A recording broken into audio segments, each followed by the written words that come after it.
Saya tuh kadang-kadang iri. Asal yang namanya selebriti saban saat diberitain. Ya, pagi, siang, malam, ntar selebriti nginep, selebriti masak. Ayo lu ngaku lu nonton lu.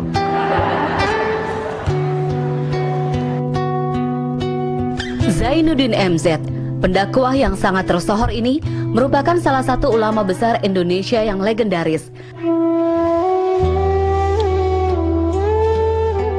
Dai kondang kelahiran 2 Maret 1952 silam ini adalah putra Betawi yang besar di bilangan Gandaria, Jakarta Selatan.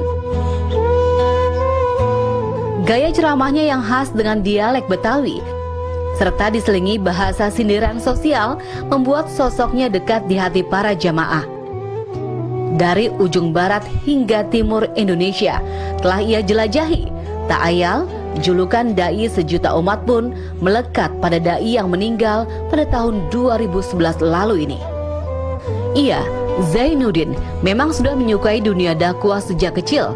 Hal inilah yang kemudian membuatnya memutuskan mendalami agama di pesantren. Kan saya pernah bilang, kalau orang baik-baik dapat musibah namanya ujian. Kalau orang setengah baik kena musibah namanya teguran. Setengah baik tuh paro-paro, yang tukang bikin malaikat bingung. Itu yang begitu dapat musibah, teguran. Kalau orang jahat kena musibah namanya persekot. Ini kadang-kadang kita salah terima, mau nyohor melulu. Sembahyang enggak, ibadah enggak, tiap hari maksiat, begitu kena musibah nyohor. Gue lagi diuji nih. Siapa yang nguji? Lo, Paul. Zainuddin merupakan anak tunggal dari pasangan Turmuzi dan Zainabun. Beliau menikah dengan Hajah Holila dan dikaruniai 4 orang anak, yakni Fikri Haikal, Lutfi, Kiki, dan Zaki. Dari keempat anaknya, hanya Ustadz Fikri Haikal yang memutuskan untuk berdakwah seperti sang ayah. Kita sering terjebak, disadari atau tidak, kufur nikmat kepada Allah Subhanahu wa Ta'ala. Keras, terutama sholat dan ngajinya ya. Kita tuh ada tradisi di kampung di sini. Kalau habis maghrib kita ngaji di musola, nanti pulang baru ngederes sama almarhum. Ngederes itu apa ya? Ngulang lagi. Oh iya, oke. Terus ngulang lagi. Nah, satu saat almarhum pulang, saya masih ada di rumah. Ditanya, saya belum sholat, saya pun belum ngaji. Marahnya bukan main beliau. Ya, waktu itu kita dipelototin aja sama orang tua. Udah takutnya bukan main. Beliau nggak main tangan, tapi dipelototin gitu. Bukan main kita takutnya. gemeter dong. Gemeter. Buru-buru ngambil air sembahyang, berangkat ke musola, pulang isya. Oh. Saya pikir pulang kita udah nggak bakalan ditanya. Orang udah berangkat. Udah berangkat. Udah sholat isya lagi. Rupanya pulang ke rumah masih disuruh ngederes itu lagi. Oh gitu. Masih disuruh ngaji lagi. Ah, tahun 70-an almarhum Kiai Zainuddin MZ acaranya sudah padat, hampir tiap malam. Kasih ceramah gitu. Masih ceramah pengajian di mana-mana. Saya ingat betul satu malam ada panitia datang jemput ke rumah. Almarhum waktu itu sakit. Beliau nggak bisa berangkat untuk ngisi pengajian. Panitia karena takut dimarahin oleh jamaah. Iya. Orang udah nungguin gitu ya. Panitia ini nggak berani pulang.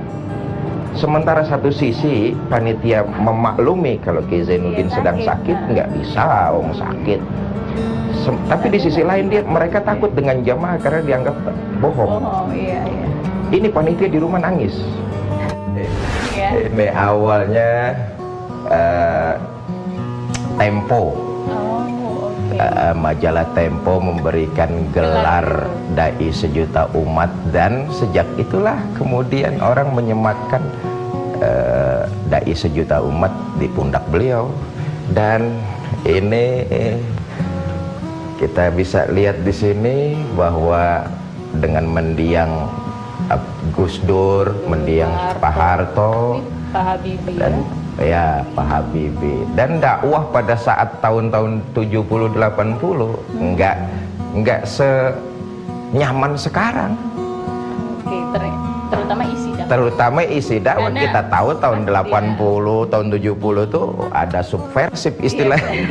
Jadi dipantau ya, Pak? Dipantau terus. Oke. Dan alhamdulillah almarhum Kiai Zainuddin MZ walaupun materi-materinya menyentil, tetapi nggak bikin orang sakit. Gitu. Istilah jamaah itu walaupun ditampar masih bisa nyengir lah. Gitu.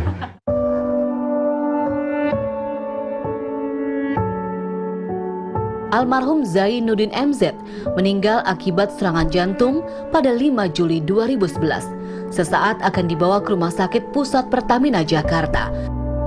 Ribuan orang pun tumpah ruah mengantar kepergian sang dai yang dikebumikan tepat di belakang Masjid Fazrul Islam.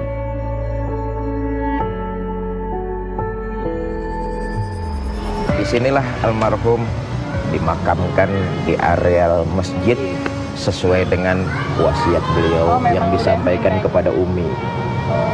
Menurut cerita Umi, 2 tahun sebelum beliau wafat, beliau sudah berwasiat kepada Umi. Beliau mengatakan sama Umi, kalau nanti di antara kedua-duanya salah satu ada yang wafat, maka almarhum sudah menyiapkan tempatnya di sini. Cuma Umi waktu itu dipesan sama almarhum, jangan dikasih tahu anak-anak lebih dulu. Nanti saatnya saja baru dikasih tahu.